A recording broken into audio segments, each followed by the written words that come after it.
আসসালামু আলাইকুম সবাইকে। ডেমোফোর মেডিকেল স্টুডেন্ট এন্ড ডক্টর গ্রুপের পক্ষ থেকে স্বাগতম জানাচ্ছি। সাথে আছি মোহাম্মদ সাফওয়াত হকিমন। আজকে আপনাদের সামনে যে টপিকটি নিয়ে আলোচনা করব সেই টপিকটি হচ্ছে পালপাইটিস এবং এর ক্লিনিক্যাল ফিচার, প্যাথোলজি, ম্যানেজমেন্ট এবং পাল্প ক্যালসিফিকেশন নিয়ে। চলুন তাহলে শুরু করি।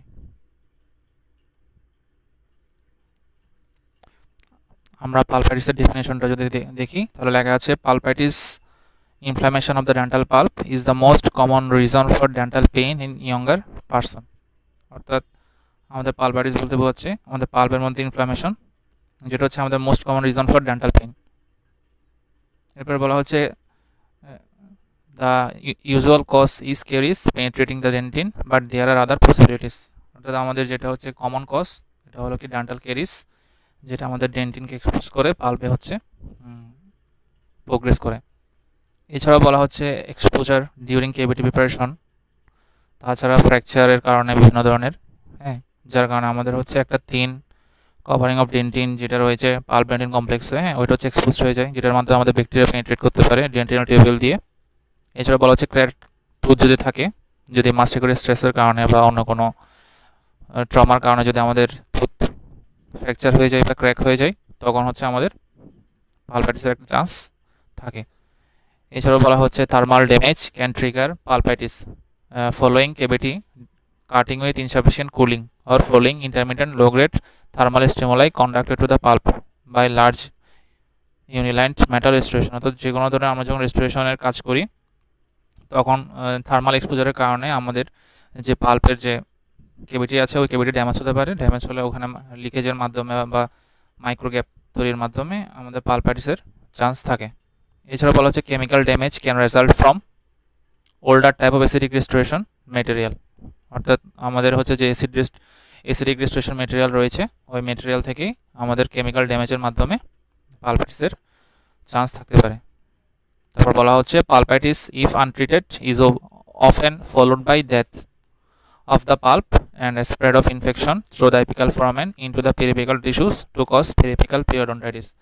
অর্থাৎ আমরা যদি পালপাইটিসকে ট্রিটমেন্ট ভালো মতো করতে না পারি, পরবর্তীতে এটা হচ্ছে আমাদের পেরিয়াপিক্যালে গিয়ে পেরিয়াপিক্যাল যে টিস্যুগুলো রয়েছে ওই টিস্যুগুলোকে এফেক্ট করার মাধ্যমে পেরিয়াপিক্যাল পেরিওডন্টাইটিস হওয়ার চান্সটাকে বাড়িয়ে দেয়। এক নজরে আমরা বক্স 5.1 যদি দেখি তাহলে পালপাইটিসের কজগুলো লেখা আছে। এর মধ্যে রয়েছে dental caries, traumatic exposure of the pulp, fracture of the crown, crack tooth, thermal all, chemical irritation. এবার আমরা ক্লিনিক্যাল ফিচারগুলো নিয়ে জানবো। তাহলে পালপাইটিসের একটা কমন ক্লিনিক্যাল ফিচার হচ্ছে পেইন। বলা হচ্ছে কি pain from the pulp is therefore poorly localised and may be felt in any of the teeth of the upper and lower jaw of the affected side. অর্থাৎ আমাদের পালপাইটিসের একটা common cause হচ্ছে pain, এবং পেইনের হচ্ছে কিছু আমাদের ক্যারেক্টারিস্টিক্স রয়েছে। আমরা পালপাইটিসের পেইনের ক্যারেক্টারিস্টিক্সগুলো একটু পড়ার চেষ্টা করব। প্রথমত আমাদের পেইন যে ক্যারি করবে পাল্পের ভেতর দিয়ে, ওখানে দুই ধরনের ফাইবার আমরা দেখতে পাই, একটা হচ্ছে এ ডেল্টা ফাইবার আর একটা হচ্ছে সি ফাইবার। এর মধ্যে এ ডেল্টা ফাইবারটা হচ্ছে আমাদের মাইলিনেটেড নার্ভ ফাইবার, যেটার মধ্য দিয়ে আমাদের শার্প এবং ওয়েল লোকালাইজ পেইনগুলো ট্রান্সমিট করে। When stimuli like cold or mechanical pressure affect the inflamed pulp, A delta fibers are typically activated। অর্থাৎ যখন আমাদের কোল আর মেকানিক্যাল প্রেশারের কারণে আমাদের কোনো ধরনের স্টিমুলাই তৈরি হয়, তখন যে ফাইবারটা আমাদের পেইন ক্যারি করে এটা হচ্ছে ডেল্টা ফাইবার পালপাইটিসে, যার কারণে পেইনটা আমাদের শার্প হয় এবং সাডেন হয়। This type of pain is usually more prominent in the early stage of pulpitis. অর্থাৎ পালপাইটিসের যে আর্লি স্টেজ রয়েছে ওই আর্লি স্টেজের মধ্যে আমরা ডেল্টা ফাইবারের মাধ্যমে যে পাল্প পেইন ট্রান্সমিট হয় ওই পেইনটা আমরা দেখতে পাই, যেটার ক্যারেক্টার হচ্ছে কি শার্প এবং সাডেন। এরপরে বলা হচ্ছে সি ফাইবার। সি ফাইবারটা হচ্ছে আমাদের আনমাইলিনেটেড নার্ভ ফাইবার, যেটার মধ্য দিয়ে আমাদের ডাল, অ্যাকিং এবং পোরলি লোকালাইজ পেইন ট্রান্সমিট হয়ে থাকে। এটি কখন আমাদের অ্যাক্টিভেট হয়? যখন ইনফ্লামেশন অ্যান্ড আর activated by chemical mediators release during inflammatory process. অর্থাৎ যখন আমাদের পালপাইটিস স্টিমিউলেশন হওয়ার পরে প্রোগ্রেশন স্টেজে থাকে, তখন আমাদের সি ফাইবারের মাধ্যমে আমাদের পেইনটা আস্তে আস্তে অনেক ডাল হয় এবং একিং হয় এবং ফুলি লোকালাইজড হয়।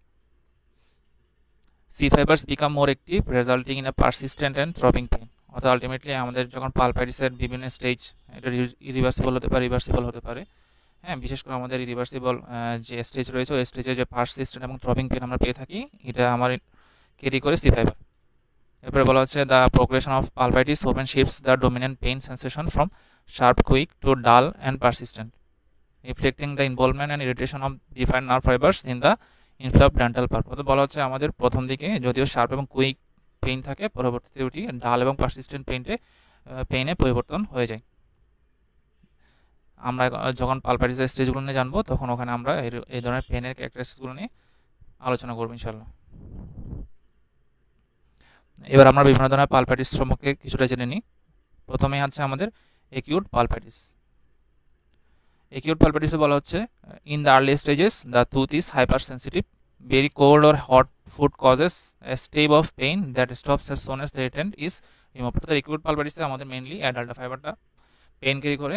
এই সময় আমাদের যদি খুব বেশি ঠান্ডা বা গরম খাবার আমরা খাই তখন হচ্ছে আমাদের এক ধরনের স্টেবিং পেন আমরা পেয়ে থাকি, যেটা হচ্ছে যখনই আমরা এই টেনটা কী করবো রিমুভ করে দিব তখনই পেনটা চলে যাবে। কিন্তু বলা হচ্ছে when inflammation progresses pain becomes more persistent after the stimulus and there may be prolonged attack of toothache. অর্থাৎ বলা হচ্ছে যখন আমাদের ইনফ্লামেশনটা পরে অনেক বেশি কোন ধরে হচ্ছে দাঁতের মধ্যে সমস্যা করে তখন হচ্ছে আমাদের পেইনটা অনেক বেশি পারসিস্টেন্ট হয়ে যায়। অর্থাৎ আস্তে আস্তে আমাদের একিউট পালপাইটিসটা ক্রনিক ফেজের দিকে আগায়, যার ফলে আমাদের প্রোলংড অ্যাটাক অফ টুথেক আমরা দেখতে পারি। অর্থাৎ আমাদের ডাল পেইন থাকে, consistent persistent type of pain আমরা দেখতে পাই, যেটা হচ্ছে আমাদের প্রোলং অ্যাটাক অফ টুথেকের কারণ। The pain May start spontaneously often when the patient is lying to get to sleep.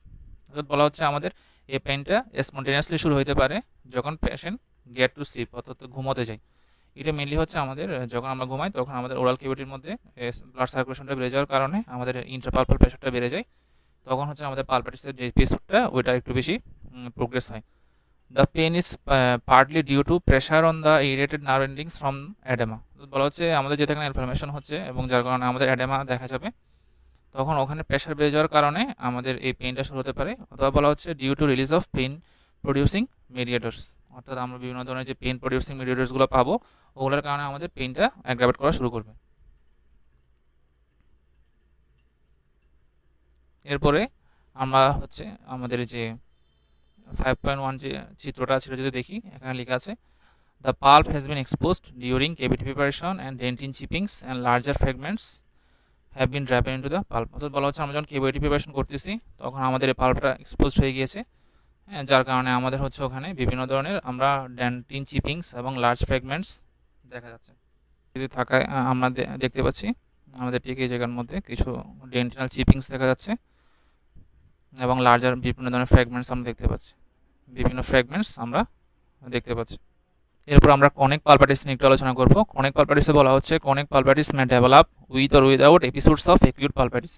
অর্থাৎ একিউট পালপাইটিসটা প্রোগ্রেস করে ক্রনিক পালপাইটিস হতে পারে, আবার ক্রনিক পালপাইটিসটা আপনি শুরুও হতে পারে। এই দুটো কথা এখানে বলা হচ্ছে।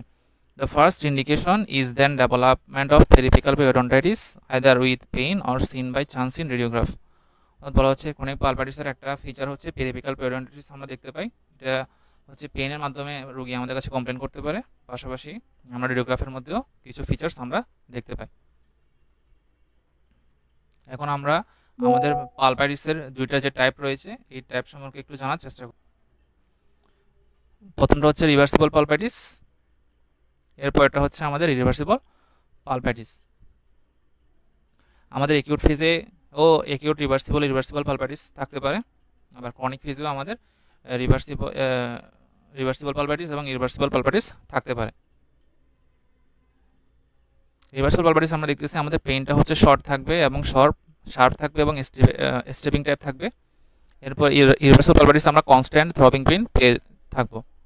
আর এক্ষেত্রে আমাদের স্টিমুলেশনটা হবে হট এবং কোল্ড অর সুইট স্টিমুলাইয়ের মাধ্যমে, আর স্পন্টেনিয়াস এক্সারসাইজেশন দেখতে পাবো আমরা ইরিভার্সিবল পালপাইটিসে। এখানে সবচেয়ে সেটা ইম্পর্টেন্ট, এটা হচ্ছে আমরা লেট স্টেজে গিয়ে দেখা যায় আমাদের কোল্ড যে বিভিন্ন ধরনের ফুডগুলো রয়েছে আমরা যখন ওগুলা দিয়ে পেন রিলিভ করার চেষ্টা করি তখন ইরিভার্সিবল পালপাইটিসের মধ্যে আমরা পেনটা রিলিভ করতে পারি। এরপরে বলা হচ্ছে pain resolves after stimulus removed in few minutes or second. অর্থাৎ এখানে হচ্ছে পেনটা খুব কম সময় স্টে করে, আর এক্ষেত্রে পেনটা হচ্ছে আমাদের পারসিস্টেন্ট থাকে, ডাল থাকে এবং এটা মিনিটস থেকে শুরু করে কয়েক ঘন্টা পর্যন্ত থাকতে পারে।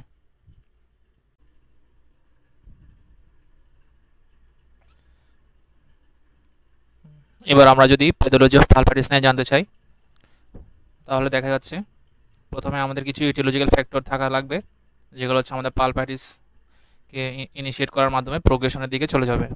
এরপরে রয়েছে আমাদের কিছু ইনিশিয়াল ইনফ্ল্যামেটরি রেসপন্স, এরপরে রয়েছে আমাদের ইরিভার্সিবল স্টেট অফ পালপাইটিস, এরপর আলটিমেটলি আমার হচ্ছে পালপাল নেক্রোসিস থেকে শুরু করে আমাদের পরবর্তীতে বিভিন্ন ধরনের যে ক্লিনিক্যাল ম্যানিফেস্টেশন আমরা দেখতে পাই। প্রথমে যদি আমরা ইটিওলজি নিয়ে আলোচনা করি, তাহলে আমাদের প্রথমে রয়েছে কেরিস, যেটা হচ্ছে মোস্ট কমন কজ। এই মোস্ট কমন কজটাই হচ্ছে আলটিমেটলি আমাদের পালপাইটিসটাকে ইনিশিয়েট করে। এরপর হচ্ছে ট্রমা, আমরা তো কিছুক্ষণ আগে আলোচনা করেছি, থার্মাল এবং clinical irritation, periodontal disease. Initial inflammatory রেসপন্সটা কেমন হয়, আমার প্রথমত হচ্ছে এখানে ভাস্কুলার চেঞ্জ হয়। This pulp is encased in a rigid structure, so any increase in the blood flow due to the inflammation leads to increased interpulpal pressure. This can cause vascular congestion which exacerbates the inflammatory response. তো বলা হচ্ছে আমাদের যেহেতু pulp হচ্ছে খুব একটা ছোট এরিয়ার মধ্যে কনফাইন্ড থাকে, এবং কোনো কারণে যদি ওখানে আমাদের হচ্ছে ব্লাড প্রেশারটা বেড়ে যায় বা ব্লাড ফ্লোটা বেড়ে যায় বিভিন্ন ধরনের ইনফ্ল্যামেটরি রেসপন্সের কারণে, তখন ওখানে হচ্ছে আমাদের ভাস্কুলার কনজেশন হয়। এই কনজেশনের কারণে আমাদের ইনফ্ল্যামেটরি রেসপন্সটা অনেক বেশি হয়ে যায়, যার কারণে আমাদের ইন্টারপালপাল প্রেশারটাও ইনক্রিজ হয়ে থাকে। এরপরে বলা হচ্ছে রিলিজ অফ ইনফ্ল্যামেটরি মিডিয়েটর্স, তাহলে আমাদের যখন ইনফ্ল্যামেটরি রেসপন্স শুরু হবে তখন অবশ্যই ইনফ্ল্যামেটরি মিডিয়েটর্স রিলিজ হবে। এর মধ্যে রয়েছে প্রোস্টাগ্ল্যান্ডিন, ব্রাডিকাইনিন এবং হচ্ছে সাইটোকাইন্স, যেগুলো আমাদের হচ্ছে ব্লাড ফ্লোটাকে ইনক্রিজ করে, ভাস্কুলার পারমিয়াবিলিটিটাকে বাড়ায় দেয় এবং ইমিউন মিডিয়েটেড যে সেলগুলো রয়েছে ওগুলাকে ইনফ্ল্যামেটরি সাইটে অ্যাট্রাকশন করা শুরু করে, যার ফলে ওখানে বিভিন্ন ধরনের রেসপন্স বা রিঅ্যাকশন চলতে থাকে between the host and the, যারা হচ্ছে আমাদের ব্যাকটেরিয়া বা বিভিন্ন ধরনের যে অর্গানিজমগুলো রয়েছে। এরপর হচ্ছে আমাদের প্রোগ্রেশন টু ইরিভার্সিবল পালপাইটিস, তাহলে ইরিভার্সিবল স্টেজে আমরা চলে যাই যখন আমরা এটাকে আনট্রিটেড অবস্থা রাখি, তাহলে এক্ষেত্রে আমাদের পার্পাল হাইপারামিয়া দেখা যায়। বলা হচ্ছে the initial response May involve reversible stage known as pulpal hyperemia, where the inflammation is mild and may resolve if the irritant is removed. অর্থাৎ পালপাল হাইপারেমিয়া বা ইকুয়েড স্টেজে যখন থাকবে তখন আমরা চাইলে কী করতে পারি, আমরা ইনফ্লামেশনটাকে রিজলভ করতে পারি। পাশাপাশি আমাদের হচ্ছে অ্যাডেমা এবং ইনক্রিজড প্রেশার দেখা যায়। তাহলে কন্টিনিউ যেহেতু থাকবে ইনফ্লামেশনের, যার ফলে আমাদের ওই জায়গায় এক্সোরেশন একোমোডেশন হবে, ইন্টারপালপাল প্রেশার তো বেড়েই যাবে। এবং যেটা সবচেয়ে বেশি গুরুত্বপূর্ণ, এটা হচ্ছে আমাদের ল্যাক অফ অক্সিজেন, মানে ইস্কিমিয়া ডেভেলপ করবে, যেহেতু আমাদের ওখানে ব্লাড ভেসেলগুলো কমপ্রেস করা শুরু হবে within the hard walls of the টুথে, এবং যেহেতু ব্লাড ফ্লো আস্তে আস্তে কমে যাবে ভাস্কুলার কনজেশনের কারণে, আলটিমেটলি ওখানে ইস্কিমিয়া ডেভেলপ করবে। এরপরে বলা হচ্ছে নার্ভ ফাইবার ইনভলভমেন্ট, অর্থাৎ the increased pressure and inflammatory mediators stimulate the nerve fibres within the pulp leading to pain. তাহলে নার্ভ ফাইবার যখন ইনভলভমেন্ট হবে তখন আমাদের মেইন যে কজ, এই কজটা হচ্ছে কি পেইন, তাহলে আমাদের ওখানে পেন করা শুরু হবে। Initially the mediated by A delta fibre, তাহলে বলা হচ্ছে এ ডেল্টা ফাইবার দ্বারা ইনিশিয়েট হয়, পরবর্তীতে আমাদের সি ফাইবার দ্বারা কী হয়, এটি আস্তে আস্তে প্রগ্রেস করা শুরু করে। এরপরে ফার্দার যে স্টেজ সেটা হচ্ছে পালপাল নেক্রোসিস। তাহলে পালপাল নেক্রোসিস কেমন হবে, ইস্কিমিয়া যেহেতু আমার হচ্ছে প্রোগ্রেশন রয়েছে, ফলে ওইটার কারণে আমাদের সেল ডেথ হওয়া শুরু হবে ল্যাক অফ অক্সিজেনের কারণে। এবং বলা হচ্ছে এই নেক্রোসিসটা আমার শুরু হয় সেন্টার অফ দ্য পাল্পে। এরপরে আমাদের অ্যাবসেস ফর্মেশন হবে, যেহেতু ওখানে নেক্রোটিক পাল্প তৈরি হয়েছে। নেক্রোটিক পাল্প তৈরি হওয়ার কারণে আলটিমেটলি ওখানে বিভিন্ন ধরনের অ্যাবসেস ফর্মেশন শুরু হবে। বলা হচ্ছে পরবর্তীতে এটা থেকে আমাদের পেরিফেরাল অ্যাবসেস সেলুলাইটিসের দিকে প্রগ্রেশন করতে পারে। এরপরে বলা হচ্ছে ক্রনিক ইনফ্লামেশন, তাহলে যেহেতু আমাদের ইরিভার্সিবল স্টেজ, তাহলে অবশ্যই একটা ক্রনিক ফেজ, এই ক্রনিক ফেজের মধ্যে আলটিমেটলি আমাদের ইনফ্লামেশনটা গ্রানুলেশন টিস্যু ফর্মেশন করার মাধ্যমে এপিক্যালি বিভিন্ন ধরনের পেরিফেরাল গ্রানুলোমা ফর্মেশন করতে পারে। এরপরে বলা হচ্ছে ক্লিনিক্যাল ম্যানিফেস্টেশন, তাহলে ক্লিনিক্যাল ম্যানিফেস্টেশনে আমরা হচ্ছে পালপাল ইনভলভমেন্টের উপর ভিত্তি করে বা ইনফ্লামেশনের স্টেজের উপর এবং ডিগ্রির উপর ভিত্তি করে রিভার্সিবল পালপাইটিস পেয়ে থাকি। এরপরে বলা হচ্ছে রিভার্সিবল পালপাইটিস, তাহলে রিভার্সিবল পালপাইটিসের ক্ষেত্রে আমরা বলেছি একটা ট্রানজিয়েন্ট অ্যাটাক, পরবর্তীতে আমরা যখন স্টিমুলাসগুলো রিমুভ করে ফেলবো তখন রিভার্সিবল পালপাইটিসটা ভালো হয়ে যাবে। আর এই রিভার্সিবল পালপাইটিসের ক্ষেত্রে আমাদের স্পন্টেনিয়াস প্রলং পেইন আমরা পেয়ে থাকবো, এবং পেইনটা আমার হচ্ছে লোকালাইজ করা যাবে না, যেহেতু এটা সি ডেল্টা ফাইবার দ্বারা মিডিয়েট হয়ে থাকে, সরি সি ফাইবার দ্বারা মিডিয়েট হয়ে থাকে। এরপরে পালপাল নেক্রোসিস হবে। এই পালপাল নেক্রোসিসের কারণে আলটিমেটলি পেরিফেরাল অ্যাবসেস ফর্মেশন থেকে শুরু করে আমাদের সেলুলারিস পর্যন্ত প্রোগ্রেস করতে পারে যদি আমরা প্রপার ট্রিটমেন্ট করতে না পারি।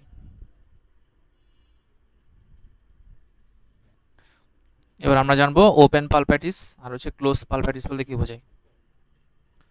ওপেন পালপ্যাটিস বলতে বোঝাচ্ছে open pulpitis refers to a condition where the dental pulp is expose to the oral environment. অর্থাৎ আমাদের যখন ডেন্টাল পাল্পটা হচ্ছে ওরাল এনভায়রনমেন্টের মধ্যে এক্সপোজ হয়ে যায় তখন তাকে বলা হয় হচ্ছে open pulpitis, usually due to deep decay crack in the tooth trauma.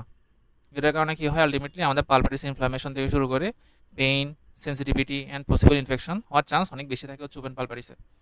এই ওপেন পালপ্যাটিস থেকে আলটিমেটলি আমাদের ওই পেরিফেরাল অ্যাবসেস থেকে শুরু করে সেলুলাইটিস হওয়ার মতো বিভিন্ন ধরনের ডিজিজ আমরা দেখে থাকি।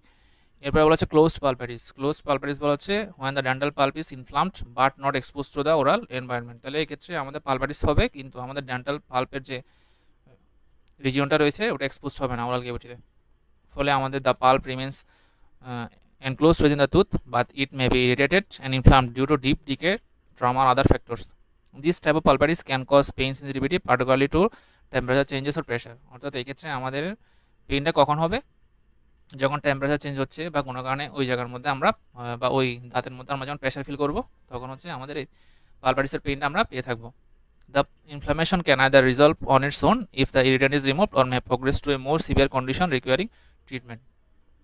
তাহলে আমাদের ওপেন পালপ্যাটিসটা হচ্ছে পাল্পটা আমার এক্সপোজ থাকবে আর ক্লোজ পালপ্যাটিসের মধ্যে পাল্পটা আমার এক্সপোজ থাকবে না।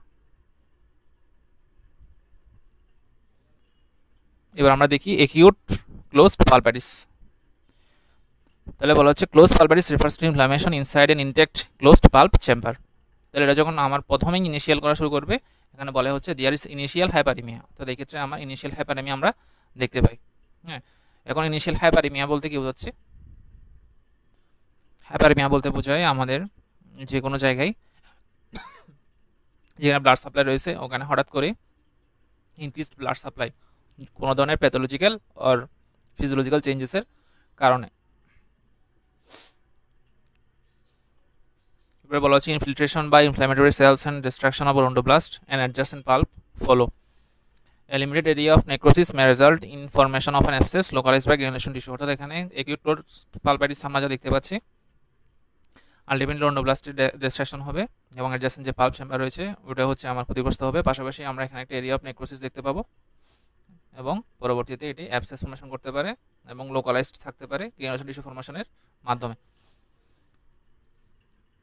এরপরে বলা হচ্ছে inflammation spreads until the pulp is obliterated by dilated blood vessels and acute inflammatory cell. অর্থাৎ যতক্ষণ পর্যন্ত আমাদের ইনফ্লামেটরি সেল এবং হচ্ছে ব্লাড ভেসেলের ভিতরে যে ভাস্কুলার কনজেশন থাকবে ততক্ষণ পর্যন্ত পালপ্যাটিসের ইভেন্টটা চলতে থাকবে। এরপর আমরা দেখি 5.4 এর মধ্যে কি বলা হচ্ছে একিউট পালপ্যাটিস। তাহলে একিউট পালপ্যাটিস আমরা দেখতে পাচ্ছি low power view showing occlusal caries penetrating to the pulp through a layer of reactionary dentin. There is a focus of acute inflammatory cells beneath the carrier's exposure in the pulp horn. অর্থাৎ আমরা দেখতে পাচ্ছি আমাদের reactionary dentine formation হয়েছে, একটা অক্লোশাল ক্যারিস দেখতে পাচ্ছি আমরা। এই অক্লোশাল ক্যারিসের মধ্যে এই যে অক্লোশাল ক্যারিস, হ্যাঁ অক্লোশাল ক্যারিসের মধ্যে আমাদের হচ্ছে রিঅ্যাকশনারি ডেন্টিন ফর্মেশন হয়েছে। এই রিঅ্যাকশনারি ডেন্টিন ফর্মেশন হওয়ার পরেও আমাদের এখানে একটা focus of acute inflammatory cells আমরা লক্ষ্য করছি, হ্যাঁ, যেটার মধ্যে দিয়ে আমাদের একিউট পালপ্যাটিসের যে স্টেজটা ওই স্টেজটা ইনিশিয়েশন করার মাধ্যমে আলটিমেটলি ওখানে পালপ্যাটিসের ইভেন্টটা চলমান রয়েছে। এরপরে বলা হচ্ছে chronic closed pulpitis. The main features are a predominantly mononuclear cell infiltrate and inflammation more limited in an extent. A small area of pulpal necrosis and pus formation may be localized by a well-defined wall of granulation tissue and a minute abscess may thus form. অর্থাৎ close পালপ্যাটিসের যে chronic স্টেজটা ওই chronic স্টেজের মধ্যে ultimately আমাদের acute পালপ্যাটিসের যে সিকুয়েলগুলো আছে ওই সিকুয়েলগুলো অনেক বেশিক্ষণ ধরে চলতে থাকে, যার কারণে এখানে মনোনিউক্লিয়ার সেলের একটা ইনফিল্ট্রেট আমরা পেয়ে।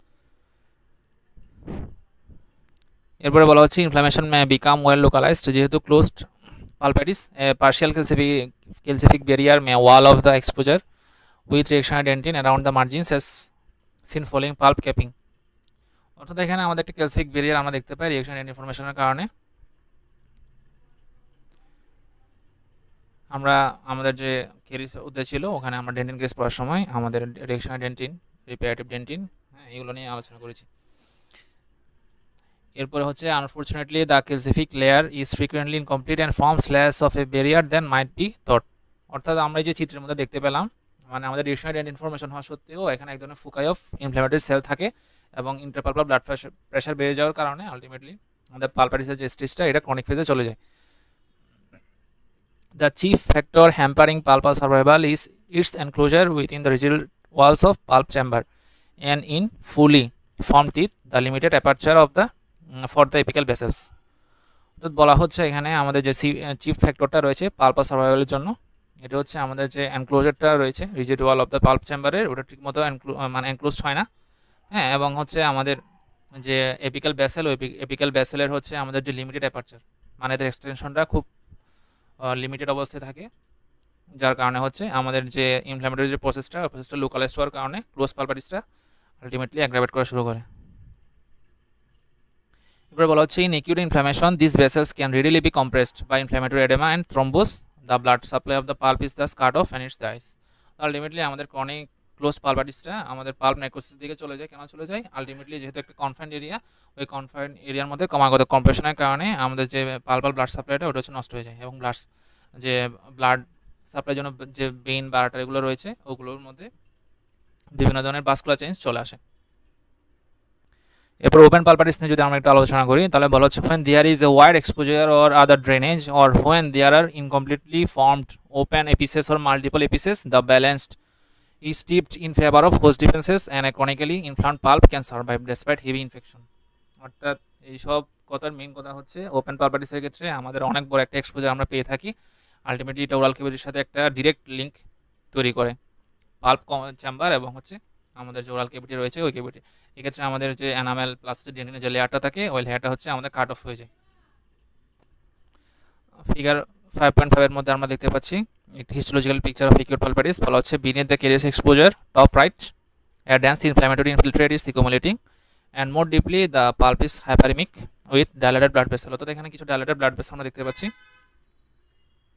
যেটাকে আমরা হাইপারএমিক কন্ডিশন বলছি, এবং আমাদের টপ রাইট যে পজিশন বলা হচ্ছে এই যে আমাদের পাল্প হরমোন এই জায়গার মধ্যে, ওখানে আমরা একটা ক্যারিয়াস এক্সপোজার দেখতে পাচ্ছি। এরপরে 5.6 যে ছবিটা রয়েছে এই ছবির মধ্যেও সেমভাবে আমরা দেখতে পাচ্ছি আমাদের এই পাল্প যে স্পেস, ওই স্পেসের মধ্যে রিঅ্যাকশনাল ডেন্টিন ইনফরমেশন হয়েছে। পাশাপাশি ওখানে বলা হচ্ছে infection has penetrated a thin layer of reactional dentin on the roof of the pulp chamber causing inflammation throughout the pulp and pass to form the pulp horn. অর্থাৎ আমাদের রিঅ্যাকশনাল ডেন্টিন ইনফরমেশন হওয়া সত্ত্বেও ওখানে হচ্ছে এক ধরনের মাইক্রোলিকেজ বা গ্যাপের কারণে পাস ফর্মেশন হয়েছে এবং আলটিমেটলি পালপারিসের যে ফেসগুলো ওই ফেসগুলো চলমান রয়েছে। এবার আমরা আলোচনা করব ক্রনিক হাইপারপ্লাস্টিক পালপারিস নিয়ে। ক্রনিক হাইপারপ্লাস্টিক পালপারিস বা পাল্প পলিপ নিয়ে যদি আলোচনা করি তাহলে এখানে বলা হচ্ছে the pulp not merely survives but proliferates through the opening to form a pulp polyp. অর্থাৎ এই ক্ষেত্রে বলা হচ্ছে আমাদের যে পাল্পের যে চেম্বারটা রয়েছে বা আমাদের যে পাল্পের যে এক্সটেনশনটা রয়েছে ওই এক্সটেনশনটা আলটিমেটলি আমাদের যে কেভিটি রয়েছে ওই কেভিটি থেকে বালজিংয়ের মাধ্যমে আলটিমেটলি আমাদের ওরাল কেভিটির সাথে এটা লিঙ্কড আপ হয়ে যায়। এরপরে বলা হচ্ছে pulp polyp appears as a dusky red or pinkish soft nodule protruding from the pulp to fill a carious cavity। অর্থাৎ এক ধরনের dusky red or pinkish soft nodule formation হয়ে থাকে যেটা আমরা ক্লিনিক্যালি দেখতে পাই মুখের ভেতরেই। It is painless but may be tender or bleed on proving. অর্থাৎ এটা যদি আমরা প্রেশার দিই তাহলে হচ্ছে ব্যথা করতে পারে, পাশাপাশি প্রুভিংয়ের মাধ্যমে এখান থেকে রক্ত বেরোতে পারে। It should be distinguished from proliferating gingival tissue extending over the edge of the cavity by tracing its attachment। তাহলে আলটিমেটলি আমরা হচ্ছে এটা জিঞ্জিভাল টিস্যু নাকি হচ্ছে পালপাল টিস্যু এটা হচ্ছে আলাদা করার জন্য আমরা কি করতে পারি, বিভিন্ন ধরনের প্যাথোলজিক্যাল এক্সামিনেশনের মাধ্যমে কনফার্ম করতে পারি। এরপরে যদি আমরা দেখি এই যে 5.12 ফিগারে তাহলে আমরা দেখতে পাচ্ছি আমাদের পালপালের যে একটা এক্সটেনশন বলা হচ্ছে inflamed nodule of granulation tissue can be seen growing from the pulp chamber of this broken down first permanent molar। অর্থাৎ এই ক্ষেত্রে আমাদের পাল্প চেম্বার দিয়ে একটা গ্রানুলেশন টিস্যু ফরমেশনের মাধ্যমে নোডিউল টাইপসের যেটা হচ্ছে আমাদের যে মোলার যে কেভিটি লস হয়েছে ওই কেভিটি দিয়ে আলটিমেটলি এক্সপোজড হয়েছে, যার কারণে আমরা ওরাল ক্যাভিটির মধ্যে সহজে এটিকে খালি চোখে দেখতে পাচ্ছি। এরপরে বলা হচ্ছে when a pulp horn forms pulp polyp forms the pulp itself becomes replaced by granulation tissue। বলা হচ্ছে পাল্প পলিফর্মেশনের মাধ্যমে আমাদের যে পাল্পের যে টিস্যুটা রয়েছে ওটা হচ্ছে গ্রানুলেশন টিস্যুর মাধ্যমে রিপ্লেস হয়ে যায়। The surface of the polyp eventually becomes epithelialized and covered by a layer of stratified squamous epithelium।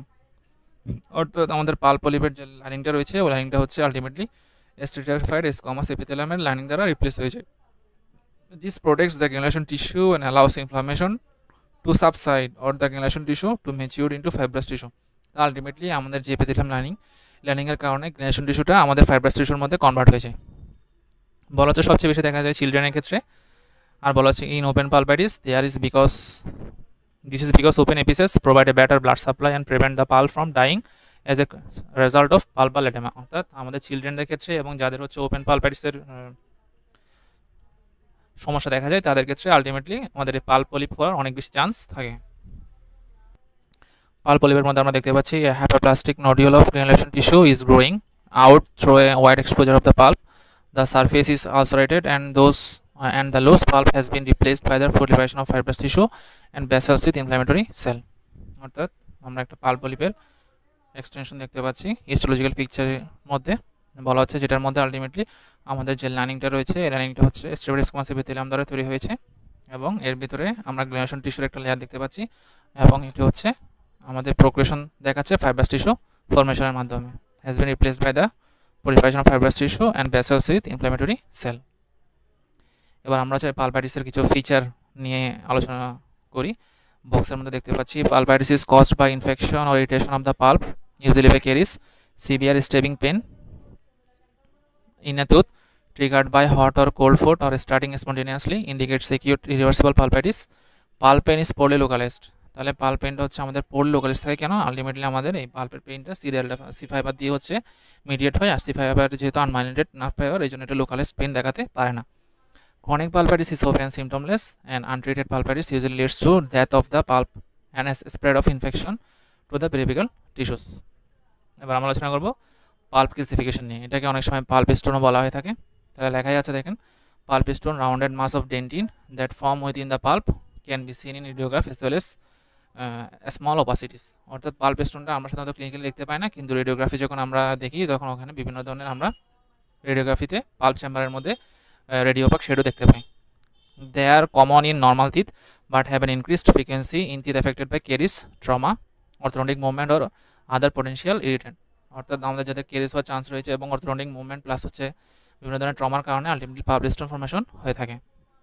এরপর বলা হচ্ছে they are common in teeth of patients with Ehlers-Danlos syndrome, dental dysplasia type 2 and the rare disease tumoral calcinosis। Ehlers-Danlos syndrome এবং হচ্ছে dental ডিসপ্লাসিয়ার ক্ষেত্রে ultimately pulp calcification একটা common feature হিসেবে কাজ করে। এরপরে বলা হচ্ছে pulp Stones consist of dentine with normal or incomplete tubule formation. অর্থাৎ পাল্প স্টোনের মধ্যে আলটিমেটলি আমাদের ডেন্টিনে একটা আমরা ডেন্টিনাল যে ম্যাট্রিক্স ওই ম্যাট্রিক্সের কন্টেন্ট দেখতে পাই, পাশাপাশি এখানে ইনকমপ্লিট টিউবিউল ফর্মেশন হয় ডেন্টিনাল টিউবিউল। এরপরে বলা হচ্ছে pulp stones and diffuse calcification are of no clinical significance except insofar as they make obstruct endodontic treatment. অর্থাৎ এদের কোনো ক্লিনিক্যাল সিগনিফিকেন্স নেই। আলটিমেটলি আমরা এগুলো হচ্ছে ট্রিটমেন্টের মাধ্যমে রিমুভ করে ফেলতে পারি। তবে আমরা যখন এন্ডোডন্টিক ট্রিটমেন্ট করি এই ট্রিটমেন্টের ক্ষেত্রে আলটিমেটলি এটা একটা অবস্ট্রাকশন হিসেবে কাজ করে, এই জন্য আমরা ট্রিটমেন্ট করার আগে এগুলোকে রিমুভ করে ফেলি। এবার ট্রিটমেন্ট অপশান ফর পালপাইটিস নিয়ে যদি আমরা আলোচনা করি তাহলে দেখা যাচ্ছে যদি আমাদের ফ্র্যাকচার এবং ক্র্যাক হয় তাহলে এক্ষেত্রে আমরা ফ্র্যাকচারটা ট্রিটমেন্ট করব এবং পাল্পটাকে সিল করে দেবো টেম্পোরারিলি। এরপরে বলা হচ্ছে রিমুভাল অফ ক্যারিস অথবা স্টেরয়েড ড্রেসিং বা অপটার্নের আমরা ইউজ করতে পারি। এরপরে বলা হচ্ছে removal of ক্যারিস and pulp capping. এরপরে বলা হচ্ছে পাল্পোটমি ইন ডেসিডুয়াস টিথ। আমরা একটু স্পেশালি মনে রাখবো কারণ ডেসিডুয়াস টিথের ক্ষেত্রে আলটিমেটলি পাল্পোমেন্টটা হচ্ছে একটা বেস্ট অপশন। এরপরে বলা হচ্ছে এন্ডোডন্টিক ট্রিটমেন্ট এক্সট্রাকশন অর অ্যানালজেসিক্স। যদি কোনো ধরনের অনেক বেশি ইনফ্ল্যামেটরি প্রসেস বা রেসপন্স আমরা দেখতে পাই তাহলে এক্ষেত্রে আমরা মেনলি কনজারভেটিভ ট্রিটমেন্ট দিই। পরবর্তীতে আমরা এই যে ট্রিটমেন্টগুলো রয়েছে এন্ডোডন্টিক ট্রিটমেন্ট এক্সট্রাকশন এবং পালপেক্টমি এগুলো করে থাকি। পাল্প কেপিং দ্বারা বলা হচ্ছে আমরা বিভিন্ন ধরনের পাল্প কেপিং দেখতে পাই। It is a dental procedure use to protect the dental pulp when it has been exposed or nearly exposed due to the decay, trauma or other factor। তো pulp capping মানে হচ্ছে ultimately আমাদের পাল্পের যে সারফেসটা রয়েছে ওই সারফেসটাকে আমরা সিল অফ করে দিই। এবং বলা হচ্ছে the innermost part of the tooth that contains nerves and blood vessel. তাহলে the goal of pulp capping is to preserve the vitality of the pulp and avoid the need for more extensive treatment like a root canal. তাহলে pulp কেপিংয়ের আমার main যে উদ্দেশ্য এটা হচ্ছে কি, এটা হচ্ছে আমাদের যে পাল্পের ভাইটালিটিটা মেনটেন করা এবং যে রুট ক্যানাল ট্রিটমেন্ট রয়েছে ওই রুট ক্যানাল ট্রিটমেন্টটাকে আমরা যথাসাধ্য অ্যাভয়েড করার চেষ্টা করি। এরপরে বলা হচ্ছে ডাইরেক্ট পাল্প কেপিং, যেখানে বলা হচ্ছে this is done when the pulp has been directly exposed usually due to deep decay or accidental trauma. তাহলে এক্ষেত্রে ডিরেক্ট পাল্প কেপিং আমরা কখন করি, যখন হচ্ছে আমাদের পাল্পটা আলটিমেটলি হচ্ছে আমাদের এক্সপোজ অবস্থায় থাকে ওপেন পাল্পের ক্ষেত্রে। আর indirect pulp capping, this is used when the pulp is nearly exposed but not yet directly involved. In this case the dentist removes the decayed tissue but leaves a small amount of affected dentin to avoid exposing pulp. অর্থাৎ এক্ষেত্রে আমাদের যে pulp রয়েছে ওই পাল্পটা হচ্ছে directly expose থাকে না, তবে আমাদের এফেক্টেড ডেন্টিন পর্যন্ত আমরা কেভিটিটার প্রোগ্রেশন দেখতে পাই। এক্ষেত্রে আমরা যে পাল্প কেপিংয়ের জন্য মেটেরিয়াল দেখতে ইউজ করি ক্যালসিয়াম হাইড্রোক্সাইড সবচেয়ে বেশি ইউজ হয় কমনলি, এছাড়াও আমরা এমডি ইউজ করতে পারি এবং বায়োডেন্টিন ইউজ করতে পারি, তবে আমাদের চয়েস হচ্ছে ক্যালসিয়াম হাইড্রোক্সাইড। এবার আমরা পালপোটমি আর পালপেক্টমি জিনিসটা একটু আলোচনা করি। পালপোটমিটা হচ্ছে where the infected or inflamed portion of the dental pulp is removed usually from the crown of the tooth while the healthy pulp in the roots is left intact. বলা হচ্ছে পালপোটমি কখন করি, যখন আমাদের কোরনাল পাল্প যেটা রয়েছে ওই পাল্পটা যখন ইনভলভ হয় এবং আমরা ওই পাল্পটা যখন শুধুমাত্র রিমুভ করি। এটা সাধারণত কাদের করা হয়ে থাকে, বেবি টিথ বা ডিসিডাস টিথের ক্ষেত্রে আমরা করে থাকি। আর পালপেক্টমি কখন করা হয়, যখন আমরা complete removal of the dental pulp করে থাকি, অর্থাৎ কোরনাল পাল্প এবং রেডিয়াল পাল্প দুটাই যখন আমরা রিমুভ করি তখন তাকে বলা হয় হচ্ছে কি পালপোটমি এবং পালপেক্টমি। আমরা একটা রেডিওলজি দেখতে পাচ্ছি, রেডিওলজির মধ্যে দেখা যাচ্ছে আমাদের একটা টিথের কেভিটি, ওই কেভিটির মধ্যে যে পাল্প চেম্বার রয়েছে ওই চেম্বারের মধ্যে একটা রেডিও ওপাসিটি আমরা দেখতে পাচ্ছি। রেডিও ওপাসিটি হচ্ছে আলটিমেটলি পাল্প স্টোন। এবার আমরা দেখতে পাচ্ছি আমাদের যে পাল্প চেম্বার, আমরা কিছুক্ষণ আগে যে কোরনাল পাল্প আর রেডিকুলার পাল্প আলোচনা করেছি, তাহলে আলটিমেটলি আমাদের পাল্প চেম্বারের যে অনেক বড় একটা অংশ, এই অংশটাই হচ্ছে আমাদের কোরনাল পাল্প। আর রেডিকুলার পাল্প মেইনলি হচ্ছে আমাদের যে রুট ক্যানাল রয়েছে ওই রুট ক্যানালের যে এক্সটেনশনটা রয়েছে ওটাকে আমরা বলে থাকি রেডিকুলার পাল্প। আজকে এ পর্যন্তই, আসসালামু আলাইকুম।